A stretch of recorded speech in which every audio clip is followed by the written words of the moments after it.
নমস্কার। ব্রহ্মচর্যের প্রাসঙ্গিকতা।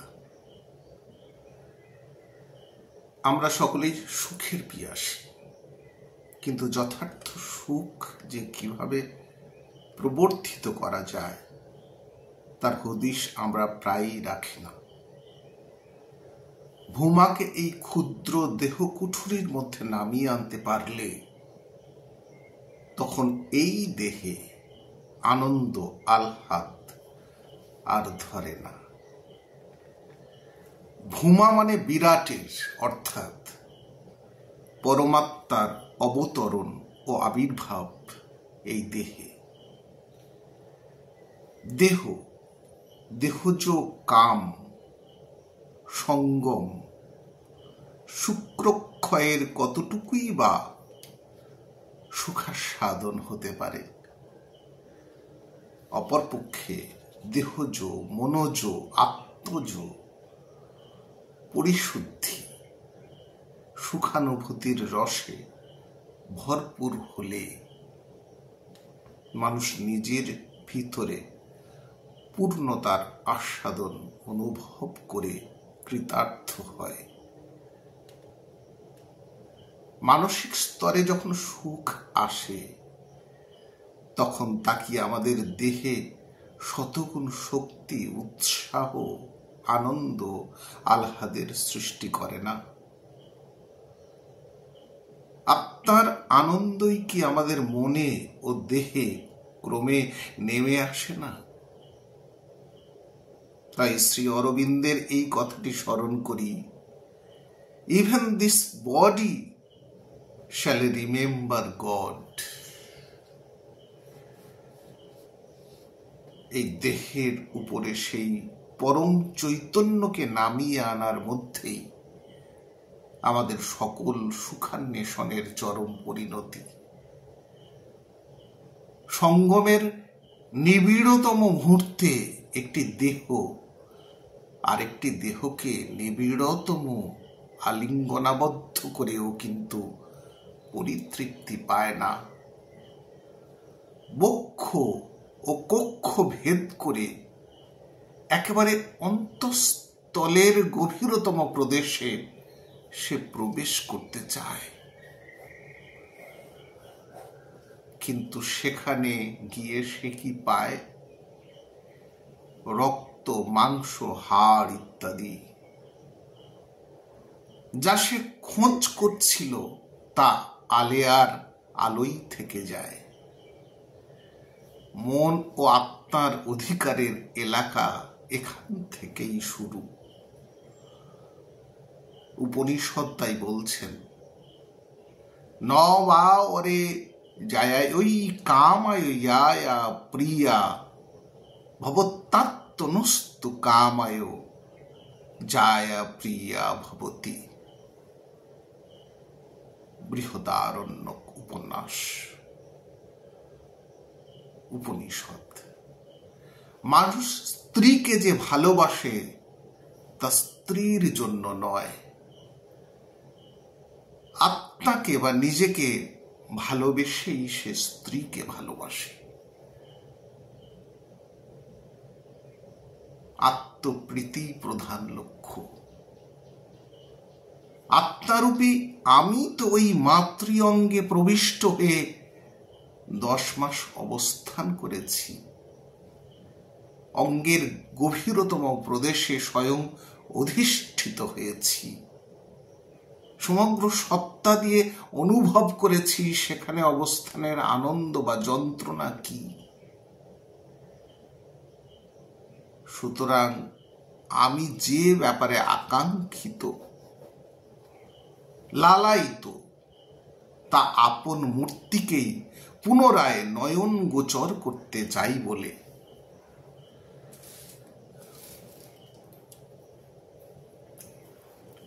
তাই তো আত্মজ পুত্রকে বলা হয় নন্দন।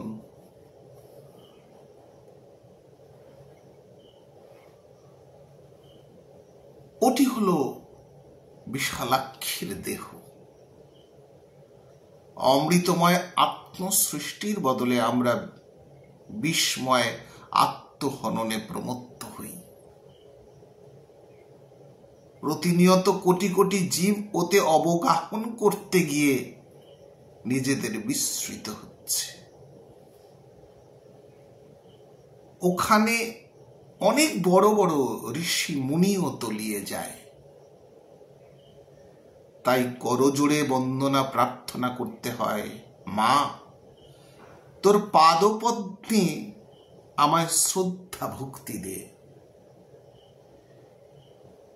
আর এই করিস মা, তোর ভুবন মোহিনী মায়ায় আমি যেন সবকিছু ভুলে না যাই। শুধু প্রচার ও যুক্তিতর্কের মাধ্যমে জাতীয় জীবনে কখনোই ব্রহ্মচর্য প্রতিষ্ঠিত হতে পারে না। এই সুরভি মাধুরী নিজ নিজ জীবনে উপলব্ধি করলেই তবে এর অপরিহার্যতা ও মহিমা অতি সহজে ও প্রায় বিনা প্রয়াসে দিক দিগন্তে ছড়িয়ে পড়ে।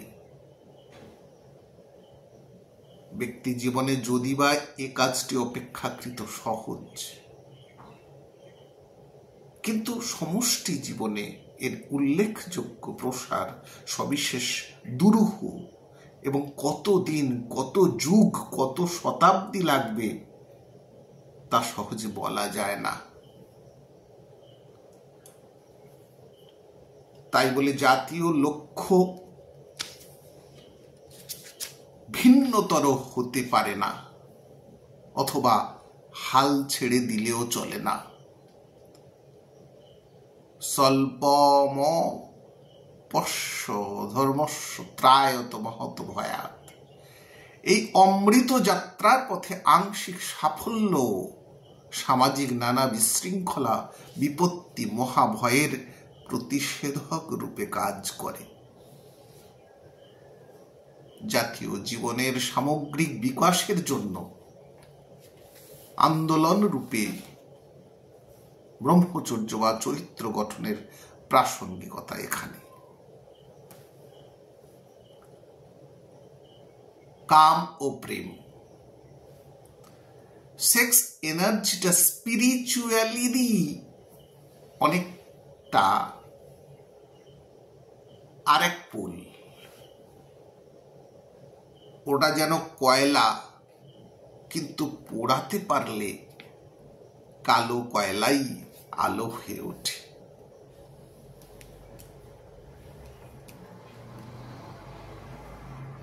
অনির্বাণ পত্রলেখা ৩য় খণ্ড ৫৭ পৃষ্ঠা। মূলাধারে যেটি কামাত্মক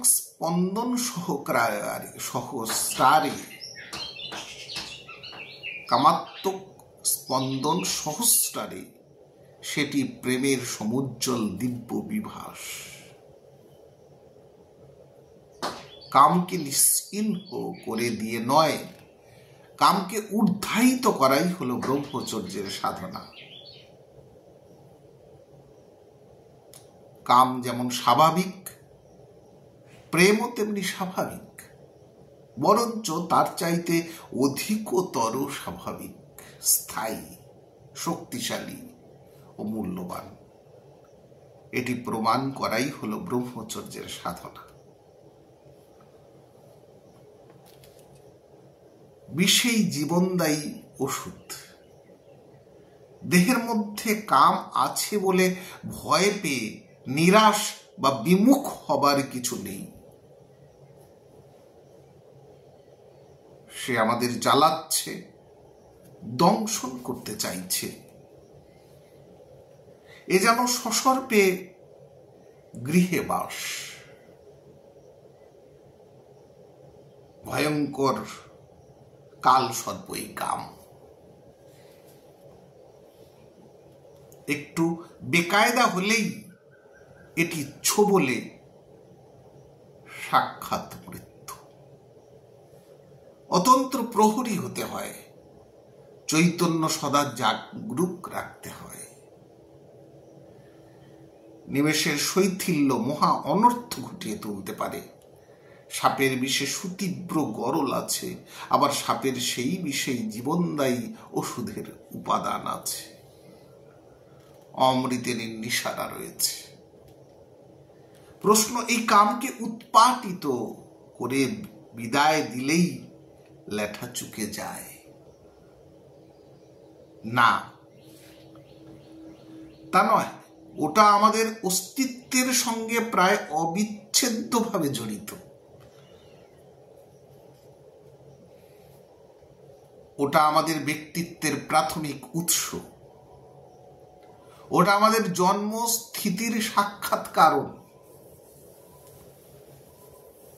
ওটা বিনষ্ট করে আমাদের অস্তিত্বকে প্রায় বজায় রাখতে পারি না। ওটাকে রাখতে হবে, ওটাকে শাসনে বাঁধতে হবে। নিজেকে সর্বদা সংগ্রামী অতন্ত্র যোদ্ধা হতে হবে। নিজের চৈতন্যরূপী শক্তির আশ্রয়ে সর্বদা অবস্থান করতে হবে। কামের দহনকে প্রেমের শান্তি আনন্দের বাড়িতে পরিণত করে পৃথিবীতে সিঞ্চন করতে হবে।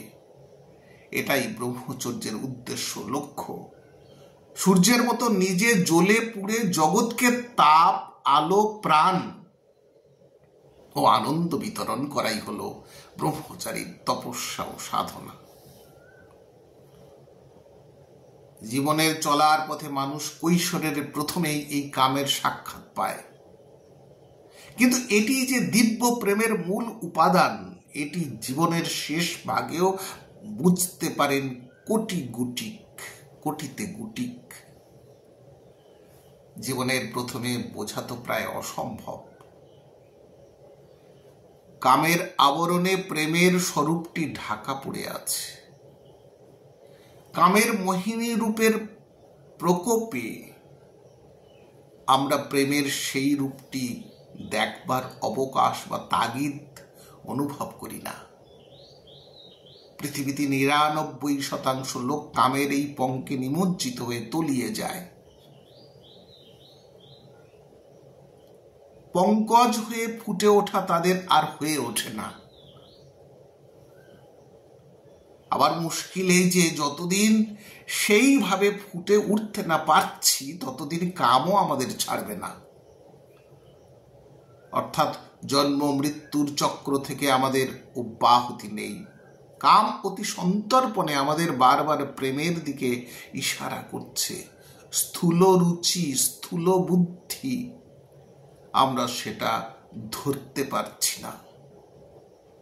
তাই দেহ এবং ইন্দ্রিয় নিয়েই ব্যস্ত হয়ে রয়েছি, এবং যতক্ষণ তা থাকবো ততক্ষণ ওই দুষ্ট চক্র, ভিসিয়াস সার্কেল থেকে অব্যাহতি নেই।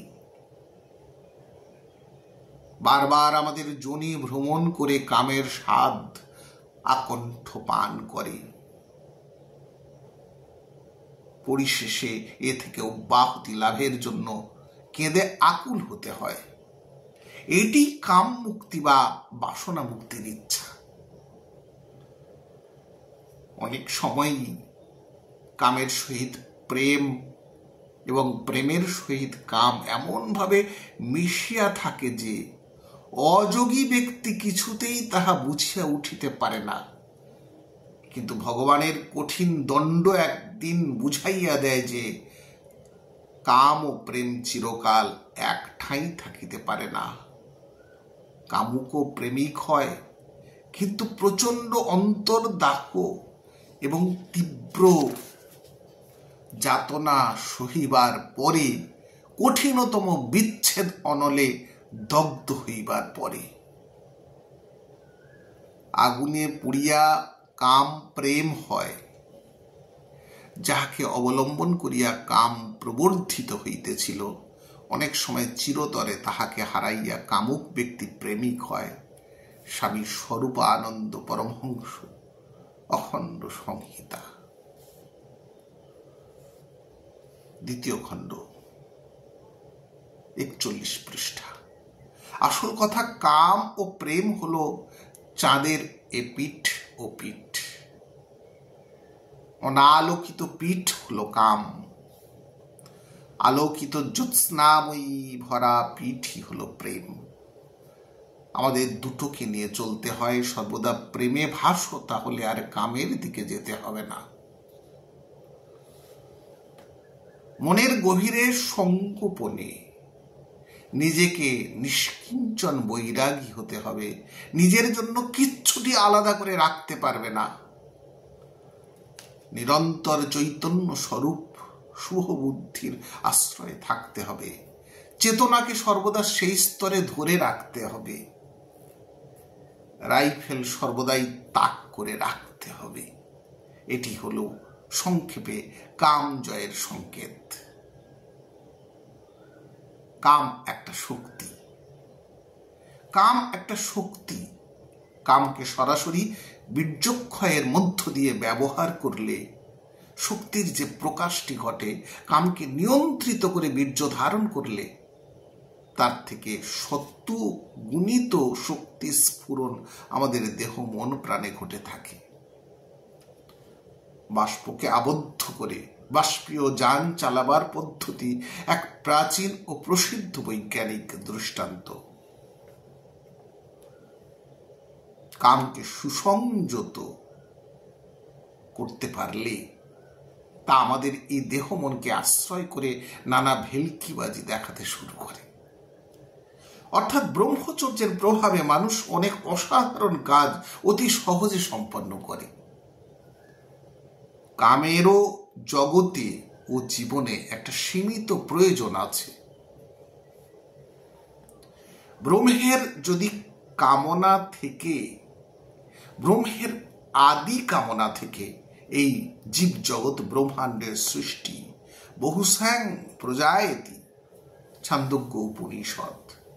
ফলে সাধারণ দেহধারী জীব কখনোই এই পূর্ণত নিষ্কাম বা কাম শূন্য হতে পারে না। কারণ দেহ ধারণের মুখ্য কারণই হলো এই কামনা। অত্যধিক কাম চর্চায় শরীর যেমন অসুস্থ, রুগ্ন, দুরারোগ্য, রোগগ্রস্ত হয়, আবার পরিমিত কাম সেবায় নিম্ন সংস্কার গৃহী সংসারের ভিতরে জীবনী শক্তি ফিরে আসে। মানুষের দৈহিক ও মানসিক আরোগ্য সহজ হয়। কারণ কাম বীজ জীব সত্তার সুগভীরে প্রথিত। ফলে সেটিকে সময় মতন ঠিক মতন উজ্জীবিত করতে পারলে ম্রিয়মান জীব সত্তা পুনরায় সজীবতা লাভ করে। ব্রহ্মচর্যের সাধনা হলো কাম শক্তির এই সুকৌশল ব্যবহার ও প্রয়োগের সাধনা। বীর্য ধারণের মধ্য দিয়ে সাধক সত্তার ক্রম উত্তরণ অবারিত অনিবার্য হয়ে ওঠে। যৌগিক পরিভাষায় এরই নাম ষট চক্রভেদ। যে বীর্য নির্বিচারে ক্ষয় করলে সাময়িক সুখ দেয় অথবা বড়জোর কতকগুলি শূকর ছানা প্রসবের কারণ হয়, সেই বীর্য ধারণ করলে দেহ মনে এক চিরশান্তির আগার গড়ে ওঠে। সুমহান পুত্র সন্তানের আবির্ভাবকে সম্ভব করে তোলে। ব্রহ্মচর্য ব্যতি রেখে কামের এই মহাশক্তিধর রূপটি আমাদের জীবনে কোনোদিন প্রত্যক্ষ হয় না। ব্রহ্মচর্যের সাধনায় সেই সুমহতি সম্ভাবনার দুয়ারটি উন্মোচিত করে। বস্তুত ব্রহ্মচর্য কামশক্তির এই সংযত সুশৃঙ্খল উপযোগ স্বীকার করে। বলগাহীন অসংযম রুখতেই ব্রহ্মচর্য ও সংযমের অবতারণা। সৃষ্টিকে রক্ষা করতে, সুদৃঢ় সুন্দরতর করতেই ব্রহ্মচর্যের প্রয়োজন।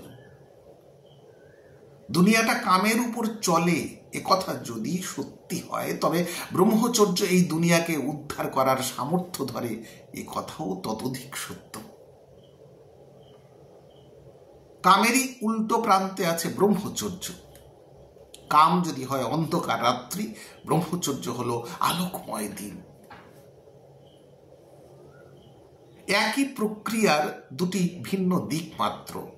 মানুষ কামে মোহগ্রস্ত হয় যেন ব্রহ্মচর্য সাধনার ফলে সেই মোহ থেকে উদ্ধার পাবে বলে। অনন্তকাল সে কামের মধ্যে মুখ জুবড়ে থাকতে পারে না। মানুষের নিজের ভিতরে এই ক্লেদ যেমন আছে, তেমন মানুষের ভিতরে এই ক্লেদ থেকে উদ্ধার পাবার ও মুক্ত হবারও আকুতি জাগে ব্রহ্মচর্যের আকারে। কামের অনিবার্য দিব্য পরিণতি হলো ব্রহ্মচর্য। তবে তার অনেক ঘাত প্রতিঘাতের মধ্য দিয়ে। কয়লা যেভাবে সুদীর্ঘকাল অন্তে সুদুর্লভ হীরকে পরিণত হয়, পৃথিবীতে কামের দাপট অতি প্রবল, এতে কোনো সন্দেহ নেই। রাজপ্রাসাদ থেকে বস্তি পর্যন্ত সর্বত্র কামই মানুষকে পরিচালিত করছে। নারী ও সুরা নিয়ে জগৎ প্রমত্ত, এতে বিশেষ ভুল নেই। এটি একটি দুর্বার শক্তি যা আমাদের চোখ ধাঁধিয়ে দেয়, কান ফাটিয়ে দেয়, হৃদয় কাঁপিয়ে তোলে। কিন্তু এরই পাশে পাশে মানুষের হৃদয়ের অন্তঃস্থলে আরেকটি শক্তি সঙ্গোপনে ফল্গু ধারার মতন কাজ করে চলে। সেটি হলো ব্রহ্মচর্যের শক্তি, ব্রহ্মচর্যের প্রতি শ্রদ্ধা ও অভিপ্সা। অতি ক্ষীণ বিলুপ্ত প্রায় ধারা, যা আমাদের চোখে প্রায় পড়ে না, যার দেখা মেলে কোটিতে গুটিক। এটি হলো ব্রহ্মশক্তি, সুরশক্তি বা ব্রাহ্মণ্য শক্তি। শক্তির মূল উৎস এখান থেকেই। ত্যাগ, প্রেম, সেবা ইত্যাদি যা কিছু এই জগৎকে ধরে রেখেছে তা এই শক্তিরই অবদান। আত্মভোগ, সুখ সর্বস্ব, উদগ্র কামের যে শক্তি জগৎকে গ্রাস করতে চাইছে, সে শক্তি নিজেরই ভিতর নিজের মৃত্যুবীজ বয়ে নিয়ে অচিরে মৃত্যুর মুখে ঢলে পড়ে। ব্রহ্মচর্যের শক্তি কাজ করে অতি ধীরে, সঙ্গোপনে, অথচ অমোঘ, সুনিশ্চিত এবং স্থায়ী প্রক্রিয়ায়। কামের বিষকে প্রেমের অমৃতে রূপান্তরিত করতে হয়। ধৈর্য, সুদীর্ঘ প্রতীক্ষা এবং দুশ্চর তপস্যা প্রয়োজন। কয়লাই হীরকে রূপান্তরিত হয়, কিন্তু হীরক অতি দুর্লভ। প্রচন্ড চাপ ও তাপে তার উৎপত্তি। কয়লার প্রাদুর্ভাব দেখে হীরকের মূল্য এবং অস্তিত্ব সম্পর্কে আমরা যেন সন্দিহান না হই। ভুলে যেন না যাই এই কয়লার মধ্যেই হীরের উদ্ভব। আজকের এই পর্যন্ত। সবাই ভালো থাকুন, সুস্থ থাকুন, সুন্দর থাকুন। হরি ওম।